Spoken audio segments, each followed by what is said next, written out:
wind and suction. In seconds, it had passed.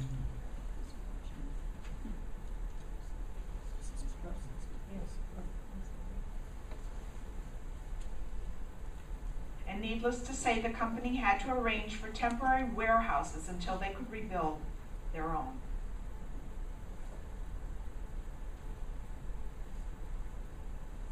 Crystal Lake's largest industry, oak manufacturing, was at the edge of the storm's path, and although a number of windows were broken, the damage was not severe enough to interrupt operations on Monday.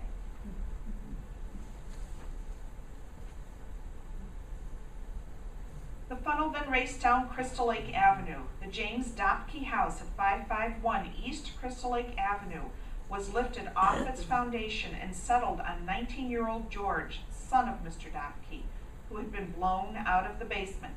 George was rescued and taken to a hospital where he spent 4 weeks. He did survive.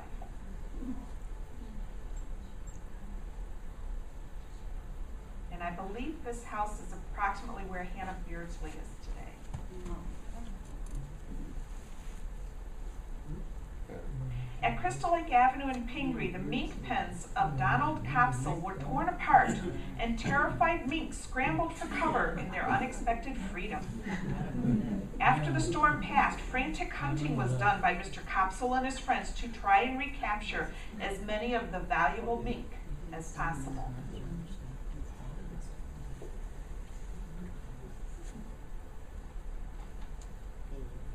On the far northeast side of Crystal Lake, many homes in the Orchard Acres subdivision were heavily damaged or destroyed by the tornado.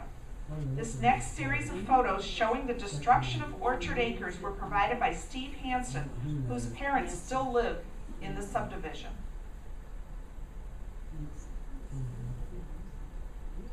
The Hansens' home was on Orchard Road. The storm skipped through the subdivision, leaving a haphazard path of destruction. Steve Hansen was 8 years old in 1965, and this is his recollection. I was 2 doors down the street playing with a neighbor friend in his backyard that afternoon. Just before the tornado hit, I remember standing in awe, staring up at the west at a line of debris that was flying through the air. It seemed to be a perfectly horizontal line, several feet wide. Then it started to hit hard with wind and noise I will never forget.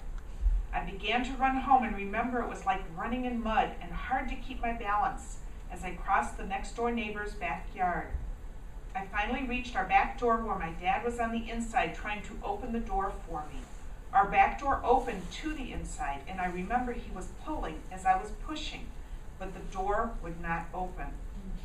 Then I heard the crash of windows breaking, and at the same time the door released open. My dad grabbed me and rushed me down into our basement where Mom and my brothers were already huddled against the wall. Steve continues, after the storm passed, I remember making it outside and seeing all the destruction, and my dad running around with a pipe wrench turning gas mains off to neighbors' houses because gas was leaking everywhere. Our dog Sandy was missing for 3 days, and we thought he was a goner, but he finally showed up back home.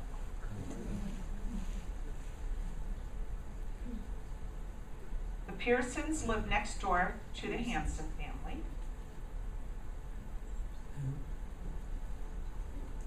And here's another view of the Pearsons' house.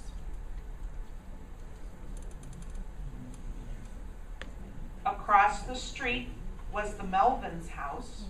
Looks like they lost a picture window, among other things. And another view of the Melvins' house.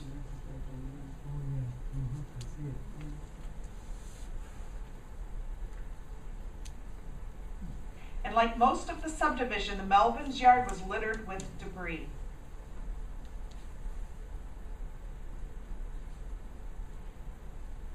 Here's the Straits' house.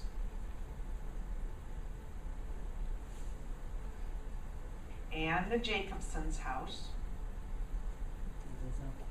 Car looks fine. And the irony of this storm, some houses were hardly touched. The Jurax house. And we have a couple final photos of Orchard Acres.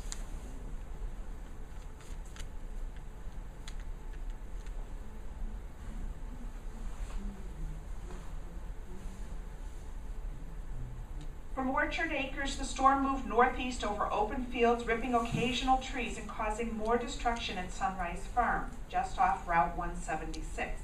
From here, it moved on to Island Lake, where it claimed an additional life. So now what?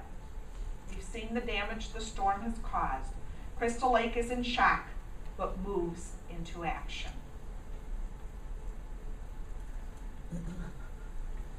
Emergency equipment stands in the foreground as rescue workers go through debris of smashed homes, looking for victims. As Fire Chief Harold Krecker said, we didn't have shifts, and you worked 24 hours if you had to. Some of these guys worked around the clock, almost 2 days, and just kept working and working and working.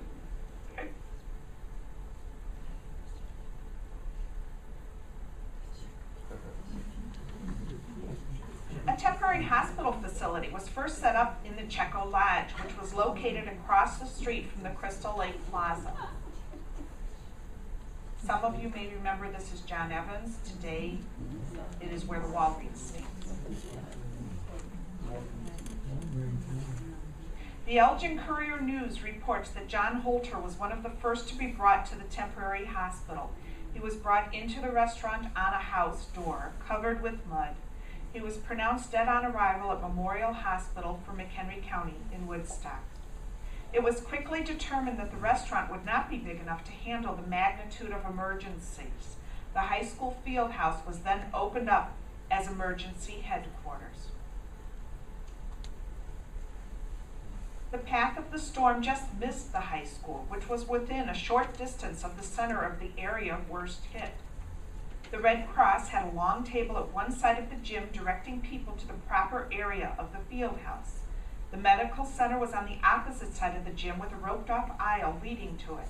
Several tables in the medical area were piled high with gauze, tape, bandages, and other supplies. The Woodstock chapter of the Red Cross set up emergency headquarters at the high school. About 50 nurses from Crystal Lake and surrounding communities responded to a broadcast plea for help in the disaster-stricken town.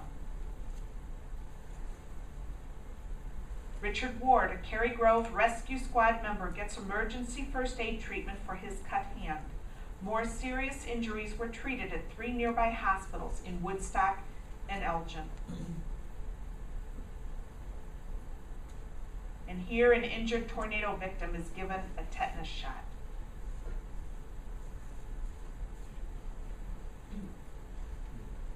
The doctor checks eye coordination of a young storm victim.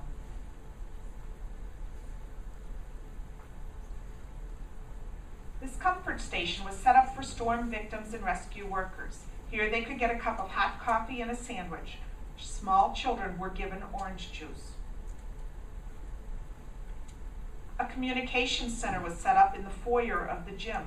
Illinois Bell Telephone established 4 emergency lines. In this photo, volunteers man telephones, and Deputy Sheriff Norman Williams dispatches squad cars from more than 10 nearby cities and villages to critically damaged areas in the city. Jerry Dodge of Lake in the Hills mans one of several radios set up. A dispatcher behind Dodge gives directions to one of the many police officers on duty.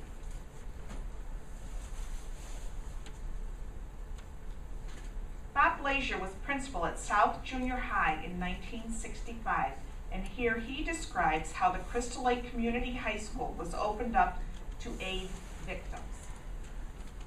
Crystal Lake High School was the only high school here, and John Buckner, the superintendent, said this would be open, and that Red Cross and the moved in there with take over the kitchen. They were going to prepare food and provide beds for the people who did not have housing at the time.